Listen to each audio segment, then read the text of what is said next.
नमस्ते सदा वत्सले मातृभूमि। एक बड़ी भारी समस्या हमारे देश में है और वो भारी समस्या है कि जैसे जैसे हम ट्रांसफॉर्म हो रहे हैं, बड़ी बड़ी बिल्डर लॉबी हमारे देश में तैयार हो गई। मैं अभी गुड़गांव में कल एक हिंदू सम्मेलन में गया था शनिवार को। मैंने देखा कि भाई पूरा का पूरा अरावली के ऊपर बड़ी बड़ी बिल्डिंगें, ऐसा लगता है कि एक एक बिल्डिंग पूरे एक एक गांव से ज़्यादा बड़ी। एक गांव में ऐसी सैकड़ों बिल्डिंगें और उन सैकड़ों बिल्डिंगों में हजारों फ्लैट। पूरे देश में ये सब चल रहा है क्योंकि हमारे यहाँ समृद्धता बढ़ रही है। मोदी जी के आने के बाद बड़ी तेज़ी से पैसा बढ़ा, इकोनॉमी बढ़ी, कमाई बढ़ी। तो इसका परिणाम ये निकल रहा है कि लोग एफोर्ड कर सकते हैं, लेकिन बिल्डर लॉबी शुरू से बदनाम है, इसमें कोई शक नहीं। और मैं समझता हूँ कि देश में एक बड़ी समस्या से मतलब है देश में एक बड़ा वर्ग सुबह नौकरी करे, रात को घर में आकर सो जाता है, फिर सुबह उठता है, नौकरी करने चला जाता है, या फिर फ्लैट अपने परिवार के लिए लेता है और कहीं और किराए पर रहता है। उसके सामने इकोनॉमी की उसके सामने इतनी समस्या है कि वो अपने बच्चों की कभी कभी शक्ल भी नहीं देखता। सुबह जब जाता है तो बच्चे सो रहे होते हैं और शाम को जब आता है तो बच्चे सो चुके होते हैं। ऐसी परिस्थिति में अगर बिल्डर उसको ठगे और बिल्डर उससे जो प्रॉमिस करे वो पूरा ना हो, तो मैं समझता हूँ कि वो ना तो लड़ने की स्थिति में है और ना ही नौकरी छोड़ने की स्थिति में है। क्योंकि लड़ने का मतलब है नौकरी पर प्रभाव आना, नौकरी छूटने का मतलब और गलत हो जाना। क्या करे? ऐसा ही एक केस ऑनरेबल सुप्रीम कोर्ट में आया और बहुत बड़ी देश की कंपनी के खिलाफ आया, डीएलएफ के खिलाफ आया।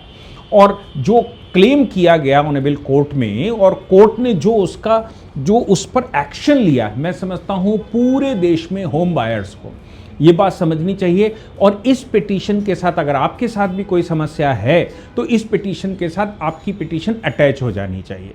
यानी कि आपके यहाँ भी, आपकी सोसाइटी में भी वैसा किया है जैसा डीएलएफ ने किया है, या डीएलएफ के खिलाफ जो क्लेम किया गया है वैसा अगर किया है, तो फिर मैं समझता हूँ कि लोगों को अब बहुत कुछ नहीं करना है। इन्वेस्टिगेशन सुप्रीम कोर्ट ने बिठा दिया है और सीबीआई इन्वेस्टिगेशन बिठा दिया है डीएलएफ के खिलाफ। सीबीआई इन्वेस्टिगेशन का मतलब बिल्कुल साफ है कि अब कोई बड़ा खेल होने वाला है, कोई बड़ा आदेश होने वाला है और देश भर के बिल्डरों को कुछ संदेश मिलने वाला है।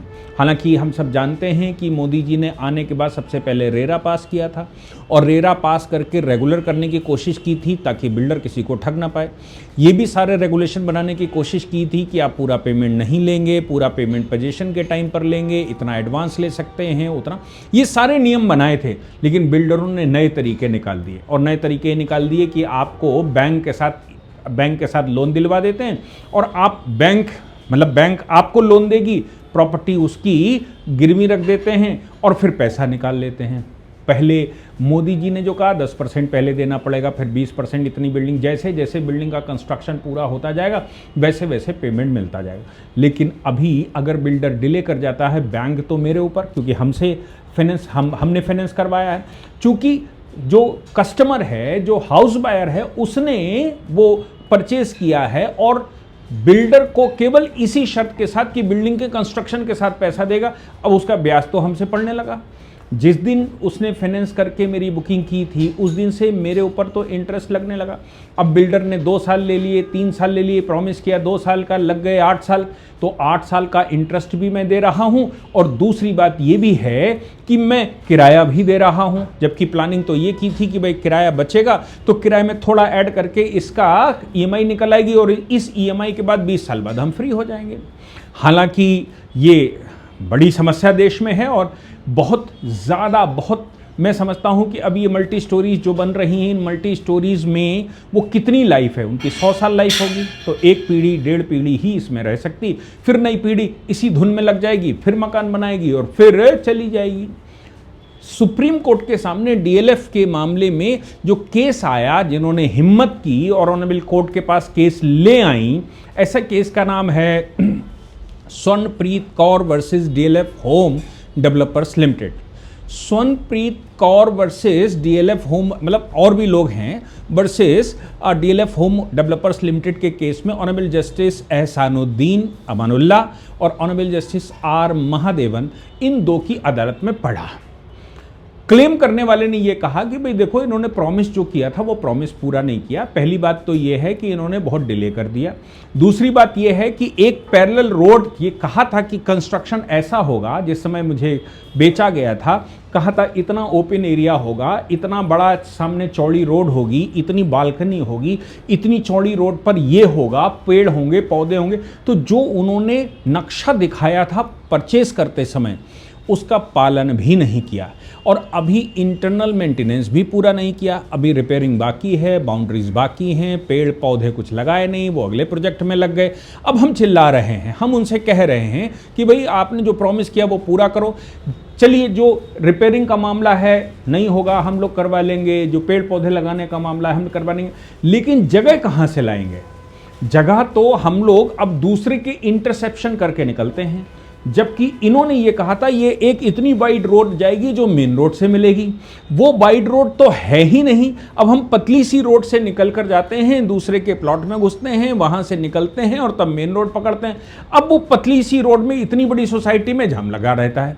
ऐसे उन्होंने अपना पूरा वृत्तांत दिया। मैं हो सकता है कुछ मेरे पास क्लैरिटी ना हो, लेकिन ये बात पक्की है कि कुछ जगह जो कि वाइड होनी चाहिए थी, जहां से उन्होंने बड़ी चौड़ी रोड की बात की थी, वो रोड नहीं दी। ऐसी बहुत सारी चीजें लेकर ऑनरेबल सुप्रीम कोर्ट पहुंच गई और सुप्रीम कोर्ट से उन्होंने कहा कि अब मुझे बताइए हम क्या करें। बिल्डर तो चला गया।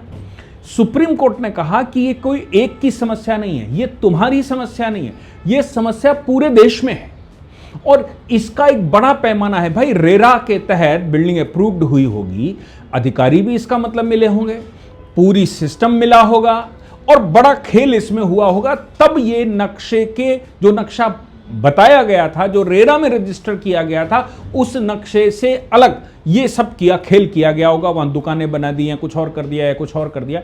ये तभी हुआ होगा जब अधिकारी उसमें मिले होंगे और रेरा के अनुसार जो नक्शा है वो पास हुआ होगा, लेकिन उसका पालन नहीं हुआ। किसने हैंडओवर किया, किसने अनुमति दी, किसने रेरा के नियमों के बावजूद किसने ये अनुमति दी कि भाई इनको जो हाउसिंग सोसाइटी उसको सौंप दिए जाएं, वहाँ रेजिडेंस बना दिए जाएं जब तक प्रोजेक्ट कंप्लीट नहीं हुआ था। और अगर वहाँ रहने लगे हैं लोग तो प्रोजेक्ट कंप्लीट क्यों नहीं हुआ? 8-8 साल कैसे हो गए? ऐसा आरोप लगाया गया कि भाई 8 साल हो गए, लंबा समय हो गया है और तब से अब तक कुछ हुआ ही नहीं, हम तो जीवन पूरा निकल गया यही करते करते। उन्होंने कहा कि पूरी जिंदगी लग जाती है एक व्यक्ति के। ऑनरेबल कोर्ट ने कहा एक व्यक्ति की पूरा जीवन लग जाता है, वो एक मकान बना पाता है, एक छोटा घर, एक फ्लैट बना पाता है, और उसमें भी अगर उसमें उसको पूरा कैरियर अपना लगा देता है उसमें रहने के लिए कि वो बुढ़ापा काटेगा, लेकिन उसको वो नहीं मिल पाता, उसके डीम रियलाइजेशन में नहीं उतर पाते। इससे बड़ा फंडामेंटल राइट क्या है? ये उसका फंडामेंटल राइट है कि वो उस घर में रहता और उस घर में रह के वो अपना जीवन बिताता। ऐसी परिस्थिति में मुझे लगता है, ऑनरेबल कोर्ट ने कहा, ऐसी परिस्थिति में मुझे लगता है कि इस मामले में सीबीआई इन्वेस्टिगेशन होनी चाहिए, क्योंकि आम आदमी के बस का नहीं है इसको पता कर पाना। सीबीआई इन्वेस्टिगेशन ऑनरेबल कोर्ट ने लिख दी और ये कहा कि इसकी रिपोर्ट हमको लगाई जाए, हमको सीधा रिपोर्टिंग करी जाए। सीधी रिपोर्टिंग करने का मतलब यह है कि अब इस मामले में ना ही कोई सेटिंग होगी, ना ही रेरा की सेटिंग होगी, ना ही डीएलएफ को सेट कर सकता है, और डीएलएफ बड़ी कंपनी है, कोई उसके खिलाफ कर क्या सकता है। ऐसी परिस्थिति में मुझे लगता है कि ऑनरेबल कोर्ट ने एक रास्ता खोल दिया है पूरे देश के उन लोगों के लिए जो इस तरह की मुसीबत में फंसे हुए हैं। आरडब्ल्यूए बना ली जाती है, बिल्डर अपने पास मेंटेनेंस रख लेता है और फिर मेंटेनेंस रखने के बाद वो जो उसकी पार्किंग है, जो उसके जो पार्क हैं, जो उनके उसमें कम्युनिटी सेंटर बनाए जाते हैं, उस पर फिर से पेमेंट लेना शुरू कर देता है, या किसी और को मेंटेनेंस ट्रांसफ़र कर देता है, जबकि मेंटेनेंस की जिम्मेदारी उसकी 5 साल की थी, 10 साल की थी, और 5-10 साल में प्रोजेक्ट ही पूरा नहीं हो पाया था, तो मेंटेनेंस कौन करता? मेंटेनेंस शुरू हो गया, अब उसका पैसे भी दो और प्रोजेक्ट भी पूरा नहीं। ऐसी बहुत सारी प्रैक्टिकल प्रॉब्लम्स को ध्यान में रखते हुए सीबीआई इन्वेस्टिगेशन बिठाया। मैं समझता हूं कि ये एक रास्ता सुप्रीम कोर्ट ने खोला है और हम सबको, जो भी देश में इस परिस्थिति से जूझ रहे हैं, उन सब को ये सोचना चाहिए इसी पिटीशन में क्या उनकी पिटीशन भी अटैच हो सकती, उनकी हाउसिंग सोसाइटी की भी अटैच हो सकती। अगर हो सकती है तो करना चाहिए। जय हिंद, जय भारत, वंदे मातरम।